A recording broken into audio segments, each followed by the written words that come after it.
بسم الله الرحمن الرحيم. الحمد لله رب العالمين، والصلاة والسلام على سيد الأنبياء والمرسلين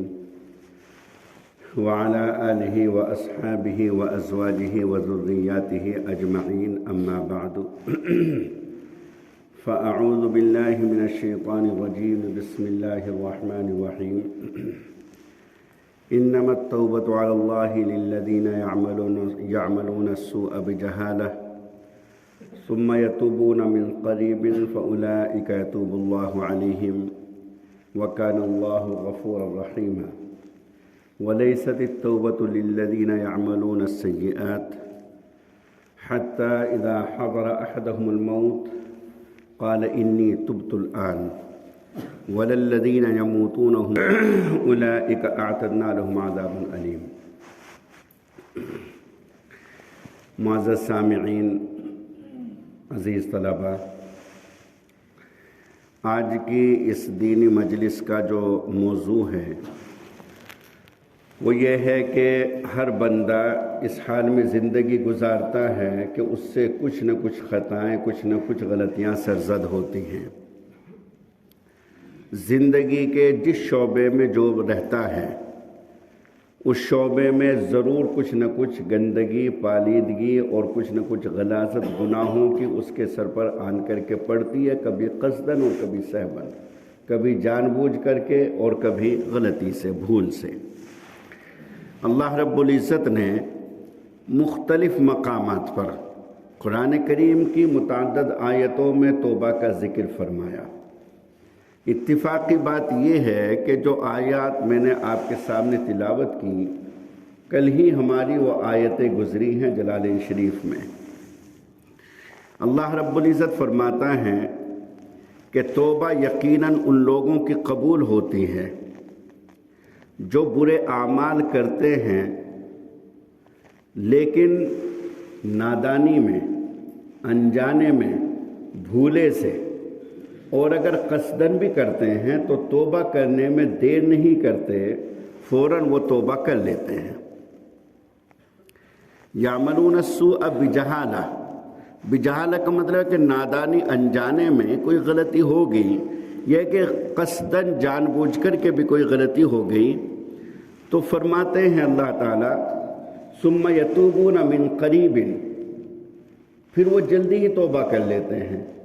اور علامہ سیوطی علیہ الرحمہ نے لکھا ہے اس آیت کی تفسیر میں کہ من قریب کا کیا مطلب ہے، تو آگے لکھتے ہیں علامہ سیوطی قبل ان یغرغروا. قبل ان یغرغروا کا مطلب یہ ہے کہ موت آنے سے پہلے پہلے، حالت غرغرہ میں پہنچنے سے پہلے پہلے. حالت غرغرہ کس کو کہتے ہیں کہ جس وقت انسان کی جان نکلتی ہے. میں نے مختلف لوگوں کی جان نکلتے ہوئے دیکھی. ہرسولی مدرسے کے محتمم صاحب تھے حضرت مولانا مرتضی صاحب رحمۃ اللہ علیہ، جو آپ کے استاد ہیں مفتی شاہی صاحب، ان کے والد محترم. ان کی جان میری گود میں نکلی ہے، ان کی جان میری گود میں نکلی ہے. حضرت کو اٹیک ہوا. ہم لوگ، میں، ناظم صاحب، ہمارے حضرت مفتی مہربان صاحب رحمۃ اللہ علیہ اور حضرت مولانا مرتضی صاحب رحمۃ اللہ علیہ مغرب کی نماز کے بعد دفتر میں بیٹھے ہوئے تھے. حضرت والا کچھ کھا رہے تھے، نار وغیرہ کے دانے، اور کبھی کچھ خود کھا لیتے، کبھی ہمیں عنایت فرما دیتے. حضرت مرتضی صاحب بھی شریک تھے. اچانک ان کو سینے میں تکلیف ہوئی اور وہ بڑھتی ہی چلی گئی. ہمارے حضرت نے یہ سمجھا کہ شاید ایک گیس کا درد ہے یا اسی طریقے سے کچھ ایسا وقتی اور عارضی درد ہو جاتا ہے. لیکن جیسے ہی ڈاکٹر کو بلایا تو ڈاکٹر نے کہا کہ ان کو آپ مظفر نگر لے جائیے. تو میں اور ایک دوسرے ساتھی حضرت کو مظفر نگر لے کر کے آئے. مہاویر چوک پر ایک ڈاکٹر تھے، ان کے یہاں ایڈمٹ کیا. بس وہ ایک رات کا سفر ہے حضرت مرتضی صاحب کا. ایک رات میں اٹیک ہوا. عشاء کی نماز کے وقت ہم پہلے ڈاکٹر شوقی کے پاس لے کر کے آئے. انہوں نے کہا کہ اٹیک کا معاملہ ہے، آپ فلاں ڈاکٹر کے پاس لے جائیے. وہ غیر مسلم تھے، ہم ان کے پاس لے کر کے آئے. حضرت کو ہم نے ایڈمٹ کیا، داخل کیا، اور اگلے دن بار بار الٹی آ رہی تھی. اب وہ اتنی تیز الٹی آ رہی تھی باوجود اس کے کہ اگر میں کسی کو قے کرتے ہوئے دیکھ لوں تو میری طبیعت بدل جاتی ہے، اگر کسی کی میں متلی دیکھ لوں قے ہوتے ہوئے میں دیکھ لوں تو میری طبیعت بدل جاتی ہے، لیکن چونکہ وہ میرے استاذ تھے، ان سے مجھے محبت تھی، تو اس لیے ان کی الٹی کو قے کو میں نے اس طریقے سے ہاتھوں میں لیا تاکہ ان کے دامن پر نہ پڑے، ان کا جسم محفوظ رہے۔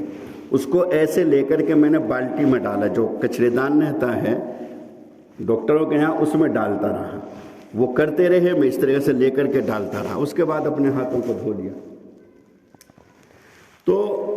بس یہ سمجھ لیجئے کہ رات میں داخل ہوئے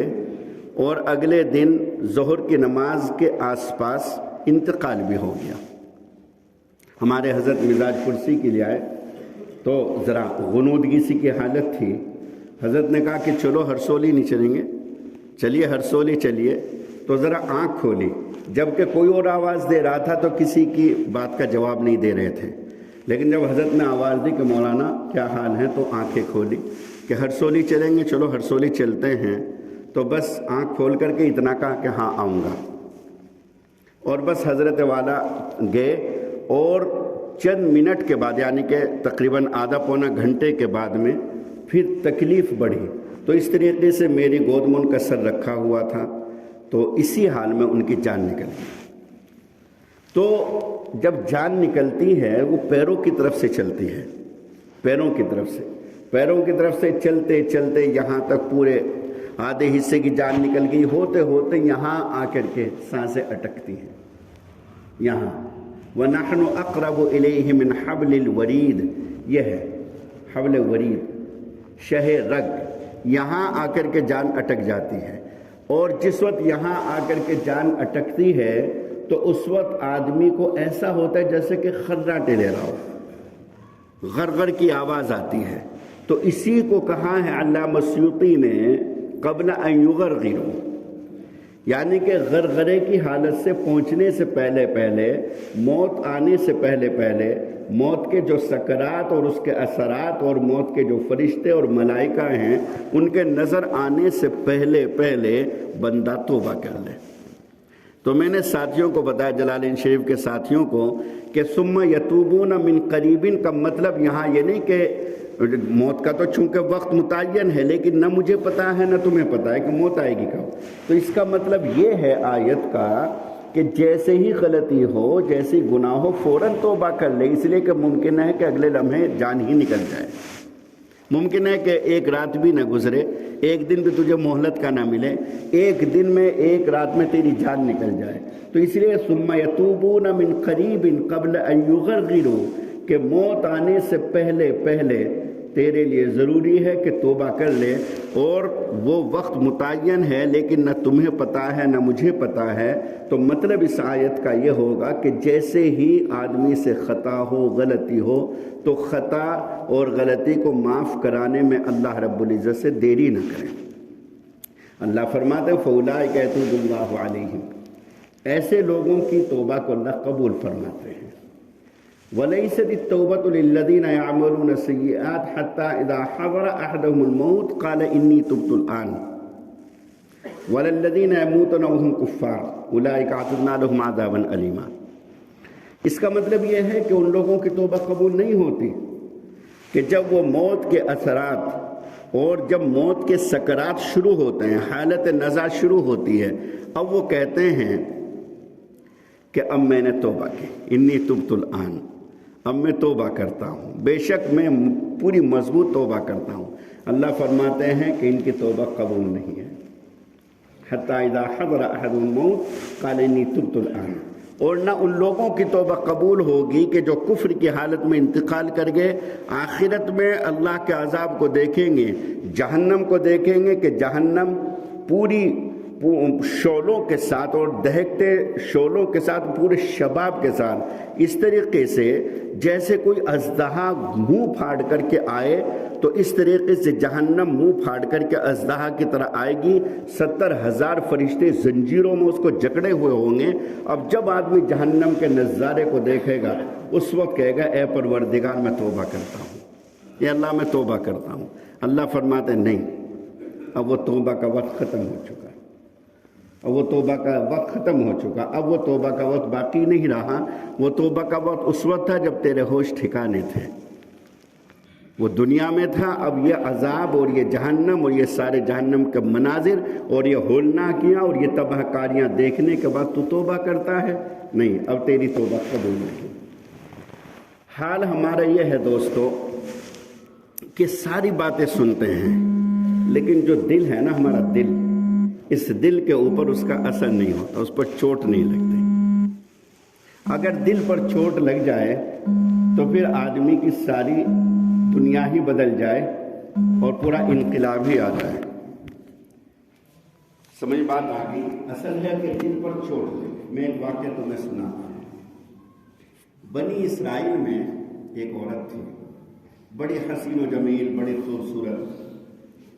اپنے علاقے کی، اپنے زمانے کی انتہائی حسین و جمیل خوبصورت عورت ہے، اور وہ بدکاری اور زناکاری کا دھندا کرتی تھی، برا کام کرتی تھی، اور اس کے لیے باقاعدہ اس کی فیس مقرر تھی، اور مشہور تھا سب کہ وہ ایک رات کے یا ایک مرتبہ ملاقات کے اتنے پیسے لیتے ہیں، اور اس نے انہی پیسوں سے ایک شاندار مکان، ایک بنگلہ تعمیر کرایا، اور اس بنگلے کے صحن میں وہ ایک تخت بچھوا کر کے اس کے اوپر بیٹھتی تھی، پورے اپنے حسن و شباب کے ساتھ اور میک اپ وغیرہ اس زمانے کے سنگار کے ساتھ میں بیٹھتی تھی، اور جو لوگ وہاں سے گزرتے تھے اس کو دیکھتے تھے، اس پر فریفتہ ہو جاتا، اس سے اپنی آرزو، اپنی خواہش پوری کرنے کے لیے کہتے تھے، تو اس کی جو فیس تھی وہ اس کے لیے کہتے تھے کہ میں تیار ہوں، لیکن فیس میری یہ ہے۔ اتفاقی بات، ایک بڑا صالح اور نیک نوجوان تھا برابر کی بستی میں، زندگی بڑی پاکیزہ اور صاف ستھری گزر رہی تھی، اور اس کو سوائے اللہ کی عبادت کے اور کوئی کام نہیں تھا، بس اللہ کی عبادت کرنا، اللہ کرنا، اور اللہ کی رضا اور خوشنودی اور اللہ کا قرب تلاش کرنے کے لیے بس ہر دم رہتا تھا۔ بڑا نیک تھا، بڑا صالح تھا۔ وہ کسی کام سے اس بستی میں گیا، اچانک اس عورت کے اوپر اس کی نظر پڑ گئی،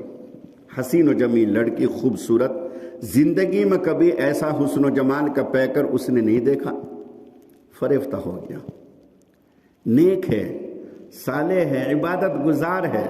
اللہ کو راضی اور اللہ رب العزت کو خوش کرنے کے لیے رات دن مجاہدہ کرتا ہے، لیکن دل ہے فریفتہ ہو گیا۔ چلا گیا آگے جہاں اس کا کام تھا، واپس آیا تو پھر نظر پڑی، اور زیادہ بے چینی ہوئی، اپنے گھر آیا۔ اب یہ جو بے چینی دل کے اندر پیدا ہوئی اس عورت کے اوپر فریفتہ ہو کر کے،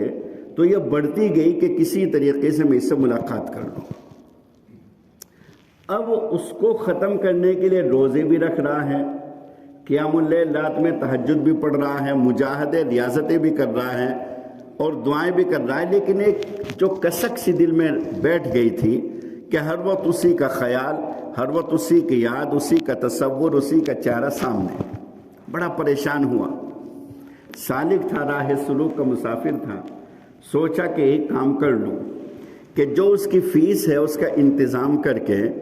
اور وہ فیس ادا کر کے اس سے ایک مرتبہ ملاقات کر لوں، تاکہ یہ جو بے چینی ہے تو ختم ہو۔ یہ جو بے چینی رات دن کی، نہ عبادت میں دل لگ رہا ہے، نہ نمازوں میں دل لگ رہا ہے، نہ ذکر میں دل لگ رہا ہے، نہ تلاوت میں، کچھ بھی نہیں، بڑا پریشان۔ تو اس لیے اس نے ترکیب یہ نکالی کہ بہتر ہے کہ اس کی جو فیس ہے اس کا میں انتظام کروں، اور اس کا انتظام کر کے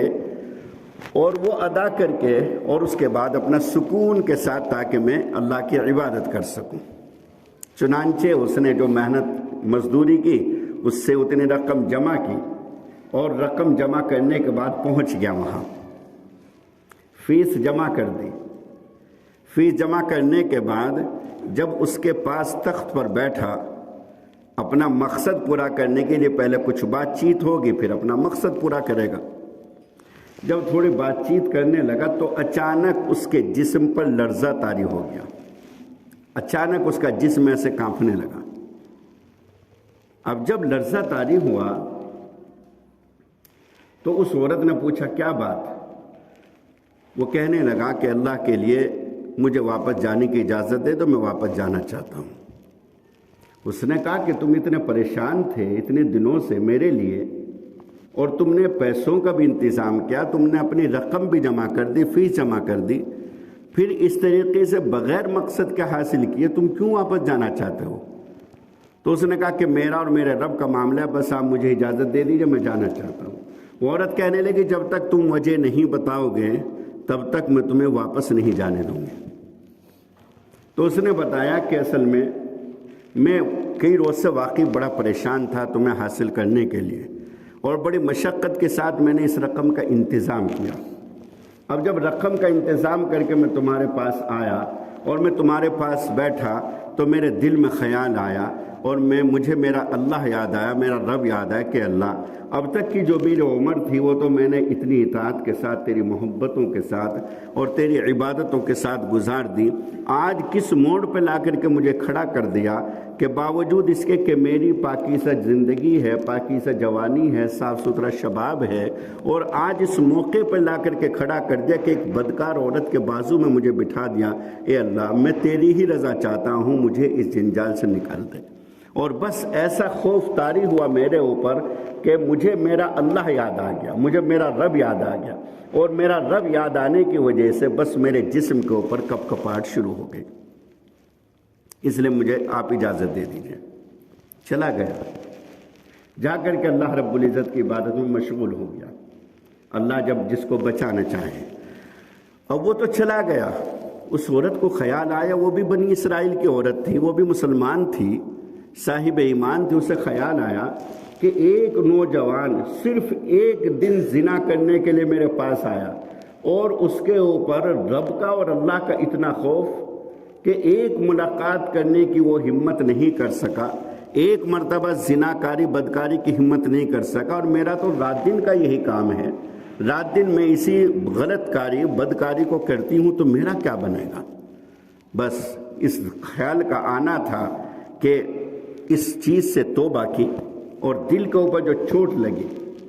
تو سوچا کہ اب کیا کروں، توبہ کروں تو کیسے کروں؟ حضرت موسیٰ علیہ السلام اس زمانے میں موجود تھے، تو حضرت موسیٰ علیہ السلام کے پاس جانے کا نظام بنا کہ حضرت موسیٰ کے پاس جا کر کے اور انہیں کے ہاتھ پر توبہ کر لیتی ہوں۔ سیدنا موسیٰ علیہ السلام کے پاس پہنچی، اتفاقی طور سے حضرت موسیٰ علیہ السلام قوم کو سمجھا رہے تھے، وعظ چل رہا تھا، ہزاروں بنی اسرائیل بیٹھے ہوئے تھے، باہر سے آ کر کے کسی خادم نے کہا کہ فلاں عورت ہے، وہ آپ سے ملاقات کرنا چاہتی ہے۔ اب خادم بھی سمجھدار تھا، سب کے سامنے آ کر کے کہا، اور وہ بدنام زمانہ عورت تھی، سب اس کی بدکاری اور اس کی زناکاری کو جانتے تھے۔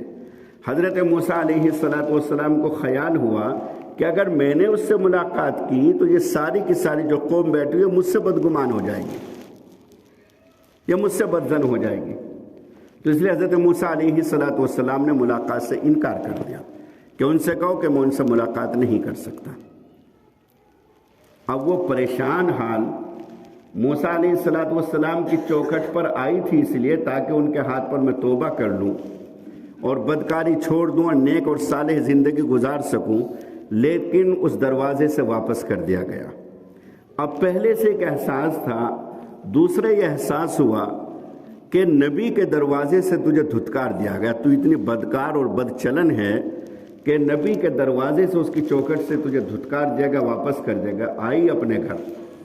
دروازہ بند کر کے کنڈی لگا کر کے اور اپنے رب کے سامنے سجدے میں گر گئی اور اللہ رب العزت سے گریہ وزاری کرنے لگی کہ اللہ میں کیسے آپ کو مناؤں، کیسے میں آپ کے سامنے توبہ کروں؟ میں یہی طریقہ پوچھنے کے لیے اپنے زمانے کے پیغمبر اور نبی کے پاس گئی تھی، لیکن اس چوکھٹ سے بھی مجھے واپس کر دیا گیا۔ رو رہی ہے اللہ کے سامنے، گڑ گڑا رہی ہے، التجا کر رہی ہیں۔ باہر سے کسی نے دستک دی دروازے پر، پریشان ہو گئی، پریشان ہوگی، سوچا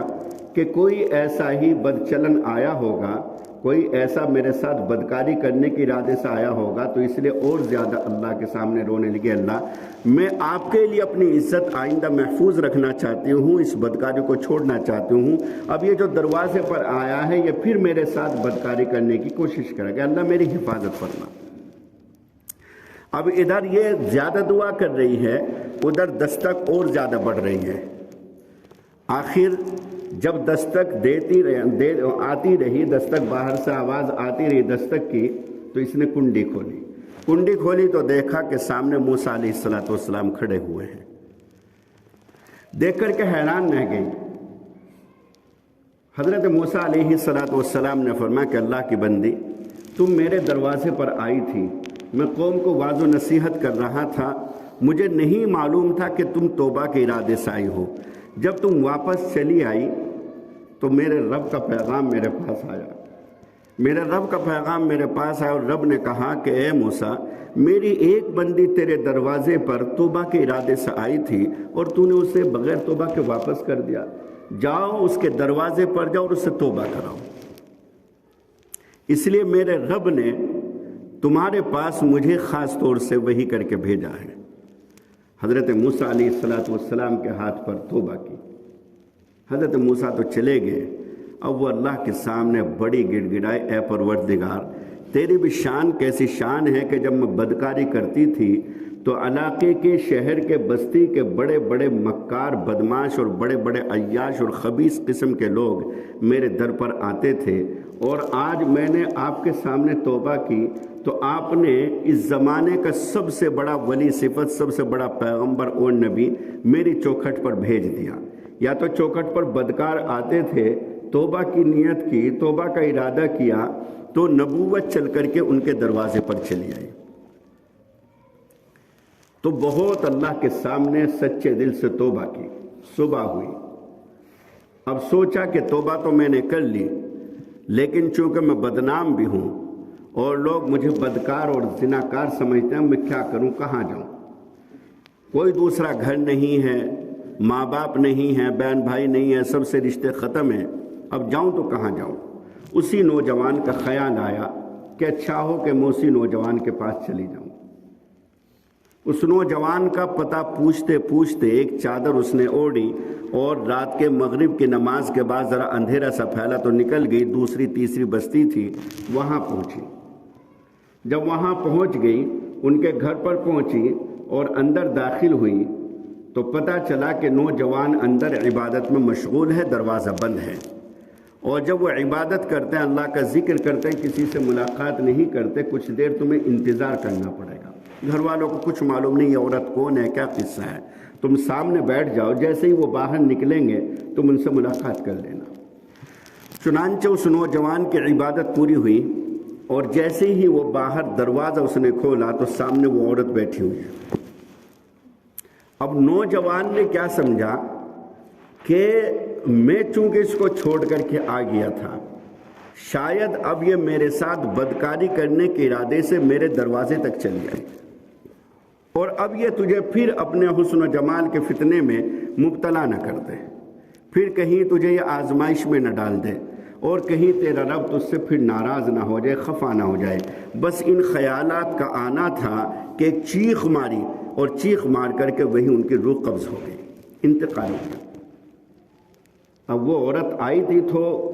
ان سے مشورہ کرنے کے لیے کہ میں کیا کروں، اب یہ اور زیادہ اس کے لیے پریشانی کا باعث ہوا کہ اس کا انتقال ہو گیا۔ لوگوں کے سامنے اس نے اپنا پورا قصہ بیان کیا کہ اصلاً میں تو اس ارادے سے آئی تھی کہ یا تو اس سے میں شادی کر لوں، نکاح کر لوں، یا کوئی اللہ کا بندہ وہ مجھے بتا دے جس کے نکاح میں چلی جاؤں، لیکن ان کا تو انتقال ہو گیا۔ تو گھر کے لوگ کہنے لگے کہ اب تو یہ واپس نہیں آئیں گے، تو چلے گئے۔ البتہ ان کا ایک بھائی ہے، وہ بھی نیک آدمی ہے، اگر تم چاہو تو ہم اس سے بات کر لیتے ہیں تمہارے نکاح کے بارے میں، اگر وہ آمادہ ہوئے تو تمہارے نکاح ان سے کر دیں گے۔ چنانچہ بھائی سے بات کی تو بھائی آمادہ ہو گئے، تیار ہو گئے، اور اس عورت کا نکاح اس آدمی کے بھائی سے ہوا جس کا انتقال ہو گیا تھا۔ اور نکاح کے بعد لکھا ہے کتابوں میں کہ اس کے یہاں 7 بیٹے ہوئے، 7 کے 7 بیٹے اپنے زمانے کے بڑے اولیاء اور عالم گزرے ہیں۔ 7 کے 7 بیٹے اپنے زمانے کے بڑے اولیاء اور بڑے عالم گزرے ہیں۔ اللہ نے اس بدکار عورت کے پیٹ سے پھر ایسے بچوں کو جنم دیا۔ تو دوستو، میں نے واقعہ اس لیے سنایا ہے کہ توبہ کے بارے میں اور بہت ساری چیزیں ہم سنتے ہیں، لیکن دل کے اوپر جو ایک احساس اور ایک چوٹ لگنی چاہیے وہ ہمارے دل پر نہیں لگتی۔ اللہ رب العزت ایسا قلب اور ایسا دل ہمیں عطا فرما دے کہ جس سے کہ اللہ کی طرف ہمارا قلبی اور ہمارا ذہنی رجحان ہو جائے۔ اللہ رب العزت ہم سبھی کو صالح اور نیک اعمال کی توفیق سے نوازے، آمین یا رب العالمین۔ وآخر